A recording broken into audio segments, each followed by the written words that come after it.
Bismillahirrahmanirrahim. Assalamualaikum warahmatullahi wabarakatuh. Sahabat yang beriman, di kota Sufah tinggallah seorang pemuda bernama Jahid. Ia hidup pada zaman Rasulullah SAW. Setiap hari ia tinggal di Masjid Madinah. Jahid memang bukan pemuda tampan. Di usianya yang ke-35 ia belum juga menikah. Suatu hari ketika Jahid sedang mengasah pedangnya, tiba-tiba Rasul datang dan mengucapkan salam kepadanya. Jahid terkejut dan menjawabnya dengan gugup. "Wahai saudaraku Jahid, selama ini engkau tampak sendiri saja," sapa Rasulullah. "Allah bersamaku wahai Rasulullah," jawab Jahid. "Maksudku, mengapa selama ini engkau masih bujang? Apakah tak ada dalam benakmu keinginan untuk menikah?" tanya beliau lagi. Jahid menjawab, "Wahai Rasulullah, aku ini lelaki yang tidak mempunyai pekerjaan tetap, apalagi wajahku sangat tak memenuhi syarat. Siapa wanita yang mau denganku?" "Mudah saja kalau kau mau," kata Rasulullah. Jahid hanya termangu. Tak lama kemudian Rasulullah memerintahkan pembantunya untuk membuat surat lamaran untuk melamar wanita bernama Julfah binti Syaid. Ia anak bangsawan Madinah yang terkenal kaya raya dan cantik jelita. Surat itu pun diberikan kepada Jahid untuk kemudian diserahkan kepada Syaid. Setibanya di sana ternyata Syaid tengah menerima tamu. Maka usai mengucapkan salam, Jahid menyerahkan surat tersebut tanpa masuk ke dalam rumah. "Syaid saudaraku, aku membawa surat untukmu dari Rasulullah yang mulia," kata Jahid. Syaid menjawab, "Ini adalah kehormatan buatku." Surat itu dibuka dan dibacanya. Alangkah terkejutnya Syaid setelah membaca surat tersebut. Tak heran karena dalam tradisi bangsa Arab selama ini, perkawinan yang biasanya terjadi adalah seorang bangsawan harus kawin dengan keturunan bangsawan pula. Orang yang kaya harus kawin dengan si kaya juga. Itulah yang dinamakan sekupu atau sederajat. Akhirnya Syaid bertanya kepada Jahid, "Saudaraku, betulkah surat ini dari Rasulullah?" Jahid menjawab, "Apakah engkau pernah melihatku berbohong?" Dalam suasana demikian, Julfah datang dan bertanya, "Ayah, mengapa engkau tampak tegang menghadapi tamu ini? Apa tak lebih baik bila ia disuruh masuk?" "Anakku, ia adalah seorang pemuda yang sedang melamarmu. Dia akan menjadikan engkau istrinya," kata Syaid kepada anaknya. Di saat itulah Julfah melihat ayahnya, ia pun menangis. "Ayah, banyak pemuda yang lebih tampan dan kaya raya. Semuanya menginginkan aku. Aku tak mau, ayah," jawab Julfah merasa terhina. Syaid pun berkata kepada Jahid, "Saudaraku, engkau tahu sendiri anakku merasa keberatan. Bukannya aku hendak menghalanginya, maka sampaikanlah kepada Rasulullah SAW bila lamaranmu telah ditolak." Mendengar nama Rasulullah disebut sang ayah, Julfah berhenti menangis dan bertanya, "Mengapa ayah membawa-bawa nama Rasulullah SAW?" Syaid menjawab, "Lelaki yang datang melamarmu ini adalah karena perintah Rasulullah." Serta-merta Julfah mengucap istighfar berulang kali dan menyesali kelancangan perbuatannya itu. Lirih, wanita muda itu berkata kepada sang ayah, "Mengapa ayah tidak mengatakannya sejak tadi bila yang melamarku lelaki itu adalah utusan Rasulullah? Kalau begitu keadaannya nikahkan saja aku dengannya, karena aku teringat firman Allah, sesungguhnya jawaban orang-orang mukmin bila mereka dipanggil Allah dan Rasulnya agar Rasul menghukum mengadili di antara mereka ialah ucapan, 'Kami mendengar dan kami patuh,' dan mereka itulah orang-orang yang beruntung." Quran Surat An-Nur ayat 51. Hati Jahid bagi melambung entah kemana. Ada sukacita yang tergambar dalam rona wajahnya. Bahagia itu yang pasti ia rasakan saat itu. Setiba di masjid ia bersujud syukur. Rasul yang mulia tersenyum melihat gerak-gerik Jahid yang berbeda dari biasanya. "Bagaimana Jahid?" tanya Rasulullah. "Alhamdulillah diterima wahai Rasulullah," jawab Jahid. "Sudah ada persiapan?" tanya Rasulullah lagi. Jahid menundukkan kepala sambil berkata, "Rasulullah, aku tidak memiliki apa-apa." Rasulullah pun menyuruhnya pergi ke rumah Abu Bakar, Utsman dan Abdurrahman bin Auf. Setelah mendapatkan sejumlah uang yang cukup, Jahid pergi ke pasar untuk belanja persiapan pernikahan. Bersamaan dengan itu, Rasulullah menyuruh umat Islam untuk berperang menghadapi kaum kafir yang akan menghancurkan Islam. Ketika Jahid sampai di masjid, ia melihat kaum muslimin telah bersiap dengan persenjataannya. Jahid bertanya, "Ada apa ini?" Sahabat menjawab, "Jahid, hari ini orang kafir akan menghancurkan kita.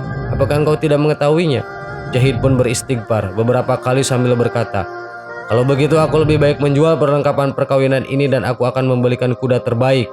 Tetapi Jahid, malam nanti adalah bulan madumu. Apakah engkau akan pergi juga?" kata para sahabat menasihati.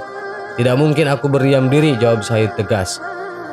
Lalu Jahid menyetir ayat, jika bapak-bapak, anak-anak, saudara-saudara, istri-istri kamu, keluargamu, harta kekayaan yang kamu usahakan, perniagaan yang kamu khawatirkan kerugiannya, dan rumah-rumah tempat tinggal yang kamu sukai ada lebih baik kamu cintai daripada Allah dan Rasulnya dari berjihad di jalannya, maka tunggulah sampai Allah mendatangkan keputusannya. Dan Allah tidak memberi petunjuk kepada orang-orang fasik. Quran Surat At-Taubah ayat 24. Akhirnya Jahid melangkah ke medan pertempuran sampai ia gugur syahid. Semasa pengebumian Jahid, Rasulullah berkata, hari ini Jahid sedang berbulan madu dengan bidadari yang lebih cantik daripada Julfa. Lalu Rasul membacakan surat Ali Imran ayat 169 sampai 170. Janganlah kamu mengira bahwa orang yang gugur di jalan Allah itu mati. Sebenarnya mereka itu tetap hidup di sisi Robnya dengan mendapatkan rizki.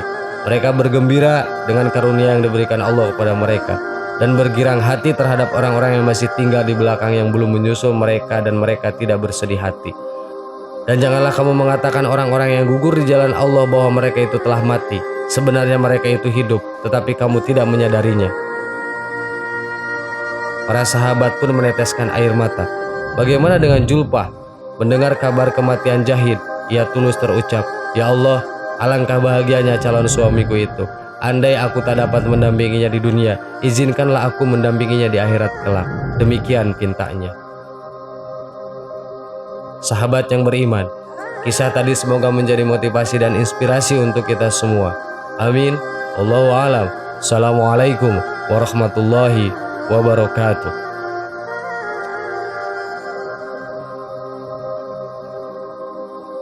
Bismillahirrahmanirrahim. Assalamualaikum warahmatullahi wabarakatuh.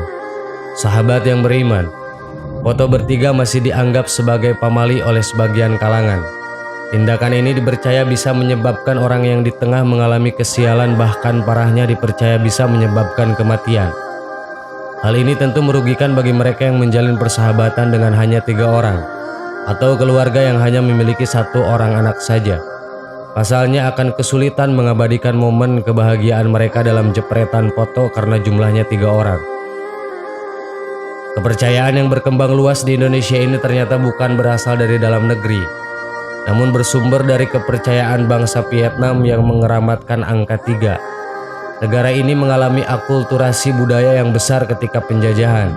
Mereka mengambil mitos bahwa angka 3 membawa kesialan.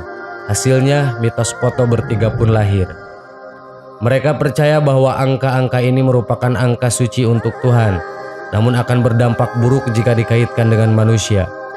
Kilatan yang muncul dipercaya akan mengambil jiwa mereka yang ada di tengah ketika berfoto bertiga. Namun jika ditelaah dalam pandangan Islam, maka tidak ada kaitannya antara foto bertiga dengan meninggalnya seseorang. Siapapun boleh saja berfoto bersama dengan orang lain tanpa harus menghindari jumlah 3 karena takut mendapatkan bencana. Adab kesopanan dalam berfotolah yang menjadi poin penting dan bukan jumlah orang yang berfoto.